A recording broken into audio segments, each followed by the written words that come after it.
नमस्कार दोस्तों, स्वागत है आपका आपके अपने यूट्यूब चैनल सरल एग्जाम में। मैं कुलदीप आपका स्वागत करता हूं। सूचनाएं कोई भी हो मार्ग प्रशस्त करती हैं हमें आगे बढ़ने का, वो चाहे उम्र का कोई भी पड़ा हो। अगर आप विद्यार्थी जीवन में हैं तो आपके लिए सूचनाएं अति महत्वपूर्ण हो जाती हैं, क्योंकि आपके लिए जो सूचनाएं होती हैं वो करंट अफेयर के रूप में होती हैं, अति आवश्यक होती हैं।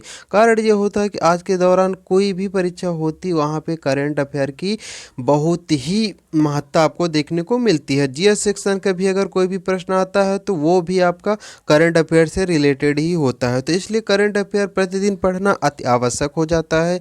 हम लोग आज करंट अफेयर के महत्वपूर्ण प्रश्नों की बात करते हैं। सबसे पहला प्रश्न आज का यह रहा, लोकतंत्र के लिए शिखर सम्मेलन। जी हाँ, लोकतंत्र के लिए शिखर सम्मेलन का आयोजन कहाँ किया गया? आपके ऑप्शन है उत्तर कोरिया, दक्षिण कोरिया, अमेरिका, म्यांमार। तो लोकतंत्र के लिए शिखर सम्मेलन का जो आयोजन हुआ है वो उत्तर कोरिया, जी हाँ, उत्तर कोरिया में लोकतंत्र के लिए शिखर सम्मेलन हुआ आयोजित किया गया।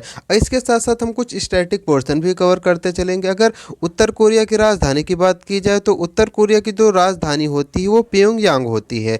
क्या होती है उत्तर कोरिया की राजधानी? प्योंगयांग। और अगर बात करते हैं उत्तर कोरिया की मुद्रा की, तो उत्तर कोरिया की जो मुद्रा होती है वो उत्तर कोरियाई वान होती है। जी हाँ, वान, ठीक है। वो जो वान होती है वो उत्तर ये वान होता है, ठीक है। यानी उत्तर कोरियाई वान होती है आपकी उत्तर कोरिया की मुद्रा, और राजधानी क्या होती है आपकी? प्योंगयांग। बात करते हैं अगले प्रश्न की।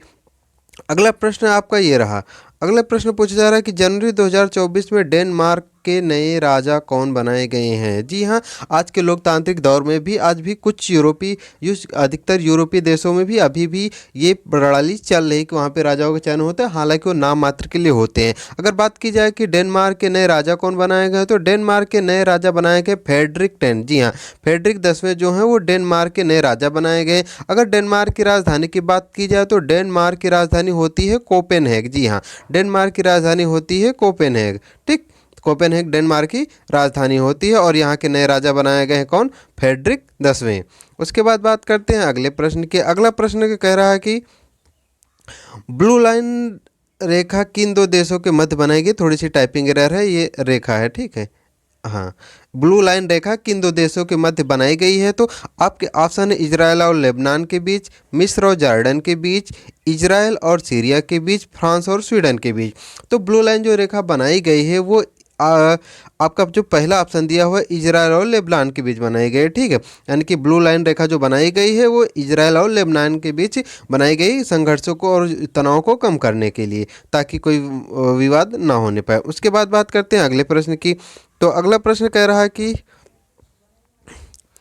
किस राज्य में विधवा पुनर्विवाह के लिए अधिनियम चालू हुआ है? विधवा पुनर्विवाह की अगर बात करते हो, ये काफ़ी बहुत समय पहले से ही ये चर्चा का विषय मुद्दा हमेशा बना रहता है। समाज की एक प्रकार से कुरीति थी जो पहले थी कि विधवाएं अगर किसी भी एज में उसके हस्बैंड की डेथ होती है तो विवाह नहीं कर सकती थी। लेकिन अगर इतिहास के पन्नों पे थोड़ी सी झलक दिखाएं या देखें तो इतिहास में अगर जाने का प्रयास करें तो वहाँ पे देख सकते हैं राजा रोहमन राय ने जी इसके लिए बहुत प्रयास किया, और कई सारे लोगों ने प्रयास किया, तो इसके लिए विधवा पुनर्विवाह अधिनियम भी बनाया गया। तो अगर वर्तमान की बात की जाए तो वर्तमान में जो विधवा पुनर्विवाह के लिए जो एक अधिनियम चालू किया गया है वो राज्य होता है आपका आंध्र प्रदेश।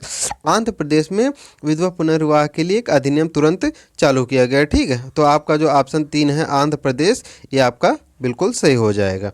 बात करते हैं अगले प्रश्न की। तो अगला प्रश्न कह रहा है कि प्रो कबड्डी लीग सीजन 10 का विजेता कौन रहा? यानी कि जो ये यहाँ से जो कबड्डी हो गया, फुटबॉल हो गया, क्रिकेट हो गया, बैडमिंटन हो गया, टेनिस हो गया, यहाँ से करंट अफेयर के क्वेश्चन पूछे जाने की पूर्णतः संभावना रहती है कि स्पोर्ट्स से एक प्रश्न जरूर से जरूर करंट अफेयर का पूछा जाता है। बात करते हैं हर तक कबड्डी लीग 10 की सीजन 10 की बात करते हैं, तो इसका जो विजेता रहा आपके ऑप्शन है लखनऊ राइडर्स, बंगाल टाइगर्स, पुडेरी पल्टन और हरियाणा स्टीलर्स। तो जो सीजन 10 हुआ कबड्डी का, तो उसका जो विजेता बने हैं वो बने हैं पुडेरी पल्टन। तो पुडेरी पल्टन ने सीजन 10 को जीत लिया है। बात करते हैं अगले प्रश्न की। अगला प्रश्न रहा, ये रहा 3 मार्च को विश्व वन्य जीव दिवस मनाया गया, इसकी थीम क्या? जी हाँ, आजकल प्रश्न जैसे क्या होता है, हम लोग दिवस तो याद कर लेते हैं, लेकिन जो करंट अफेयर की अगर बात करते हैं तो थीम्स से भी एक क्वेश्चन करंट का आपका जरूर पूछा जाता है। अगर बात करते हैं वन्यजीव दिवस की थीम क्या थी, तो आपके ऑप्शन ए रहे animal and planet, connecting people and planet, connecting people and animal, connecting the world. तो जो 3 मार्च को विश्व वन्यजीव दिवस मनाया गया, इसकी जो थीम थी वो रखी गई थी कनेक्टिंग पीपल एंड प्लानट। ठीक है, विश्व वन्यजीव दिवस की ये थीम थी कनेक्टिंग पीपल एंड प्लानट। बात करते हैं अगले प्रश्न की। अगला प्रश्न ये रहा, भारत और अमेरिका का संयुक्त तट रक्षक बल अभ्यास सी डिफेंडर 2024 का आयोजन कहां पर शुरू किया गया है। अगर बात करते हैं भारत और अमेरिका के मध्य ये जो युद्ध अभ्यास हुआ है उसकी बात करते हैं, तो ये युद्ध अभ्यास हुआ था आपका विशाखापत्तनम में। जी हाँ, विशाखापत्तनम में इस अभ्यास का आयोजन किया गया था। और लगभग लगभग जितने भी आसपास के देशों जिनसे हमारे अच्छे संबंध होते हैं, सभी लोग युद्ध अभ्यास का आयोजन पूर्णतः कराया करते, कभी अपने देश में होता, कभी अगले यानी कि जो साथ पार्टिसिपेट करने वाला उसके देश में होता है। तो युद्ध अभ्यास कंटिन्यू चलते रहते, ताकि ये होता है कि हम एक दूसरे की थोड़ी सी रणनीतियाँ और तकनीकी जानकारी हम एक दूसरे को देते रहें और मिलती रहें। बात करते हैं अगले प्रश्न की। तो अगला प्रश्न ये रहा, मोस्ट इंपॉर्टेंट प्रश्न है, आगामी परीक्षाओं में ये प्रश्न जरूर पूछा जाएगा। निम्नलिखित में से कौन सा देश नाटो का 32वां सदस्य बना है। तो अगर नाटो के 32वें सदस्य की बात करते हैं, तो आप, मुझे लगता है ये बहुत ही चर्चा का मुद्दा बना हुआ था।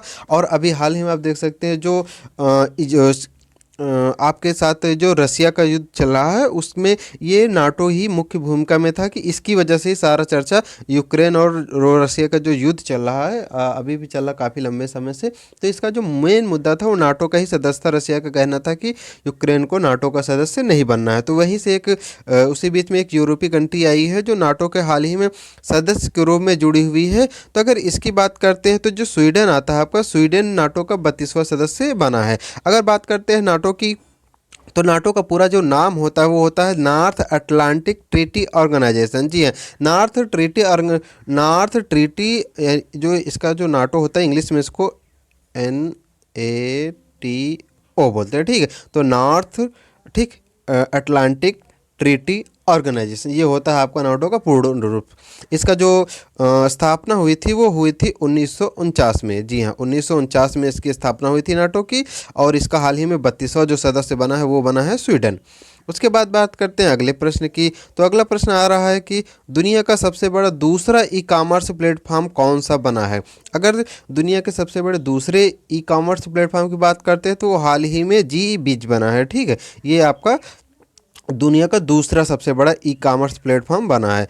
उसके बाद बात करते हैं आज के अंतिम प्रश्न की। हाल ही में फिक्की महिला संगठन के अध्यक्ष के रूप में कौन नियुक्त हुआ है। जी हाँ, जैसे पुरुषों का एक फिक्की होता है ऑर्गेनाइजेशन ना, तो उसी प्रकार से इसमें महिलाओं के लिए स्पेशली तैयार किया गया था। ये औद्योगिक संगठन एक प्रकार का होता है। अगर इसकी बात करते हैं महिला संगठन की, तो महिलाओं के लिए जो फिक्की संगठन है इसकी हाल ही में अभी तक 40 थी, ये 41वीं अध्यक्ष है। ठीक, 41वीं अध्यक्ष के रूप में जयश्री दास जी को नियुक्त किया गया है, किसमें, महिला संगठन के रूप में इसका फिक्की का। ठीक है, यानी कि जो महिलाओं के लिए फिक्की का संगठन है उसकी 41वीं अध्यक्ष के रूप में जयश्री दास जी को नियुक्त किया गया है। अगर बात करते हैं फिक्की की, तो फिक्की की जो स्थापना हुई थी, ये महिलाओं फिक्की की स्थापना जो हुई थी 1981 में हुई थी। ठीक है, तो इस प्रकार से हमने सारे क्वेश्चन देख लिए। एक बार हम फिर से क्विक रिवीजन करते हैं ताकि एक बार रिवीजन हो जाए। हाल ही में मैं स्टार्टिंग से इसी से करते हैं। ठीक, फिक्की महिला संगठन के अध्यक्ष के रूप में जयश्री दास जी को नियुक्त किया गया है। उसके बाद बात करते हैं दुनिया का सबसे बड़ा दूसरा ई कॉमर्स प्लेटफॉर्म कौन बना, जी बीच बना है। उसके बाद बात करते हैं नाटो का 32वां सदस्य कौन बना, तो स्वीडन बना है। उसके बाद बात करते हैं अगले प्रश्न अगले रिवीजन की। तो भारत और अमेरिका के मध्य संयुक्त तट बल अभ्यास सी डिफेंडर का आयोजन विशाखापत्तनम में किया गया है। उसके बाद बात करते हैं अगले प्रश्न की। तो जो ये आपको जैसे उत्तर याद हो जाता है, प्रश्न में जैसे आया वो क्लिक कर लेंगे। विश्व वन्यजीव दिवस की जो थीम थी कनेक्टिंग पीपल एंड प्लानट बनाएगी इसकी थीम। उसके बाद बात करते हैं कि प्रो कबड्डी लीग सीजन 10 का विजेता कौन रहा, तो पुडेरी पल्टन रहा। उसके बाद बात करते हैं विधवा पुनर्विवाह अधिनियम के लिए जो हाल ही में इस राज्य ने चालू किया, तो वो चालू किया आंध्र प्रदेश ने। उसके बाद बात करते हैं कि ये ब्लू लाइन रेखा किस देशों के मध्य खींची गई है, बनाई गई है, तो इजराइल और लेबनान के मध्य। उसके बाद बात करते हैं अगले आज के प्रश्न की। डेनमार्क के नए राजा कौन बनाए, तो फ्रेडरिक 10वें बनाए गए हैं। उसके बाद बात करते हैं आज के पहले और एक प्रकार से अंतिम प्रश्न की, तो लोकतंत्र के शिखर सम्मेलन का आयोजन उत्तर कोरिया में किया गया। ठीक, इस प्रकार से आज के आपके महत्वपूर्ण प्रश्न पेपर हो गए। अगर चैनल को सब्सक्राइब नहीं किया, रेगुलर अपडेट्स के लिए चैनल को सब्सक्राइब करें और टेलीग्राम का लिंक डिस्क्रिप्शन में दिया हुआ है, उसको ज्वाइन कर ले। वहाँ पे सारे करंट अफेयर और जीएस से संबंधित और परीक्षाओं से संबंधित जो अन्य अपडेट होते हैं वहाँ पे आपको दे दी जाती है। थैंक यू, धन्यवाद।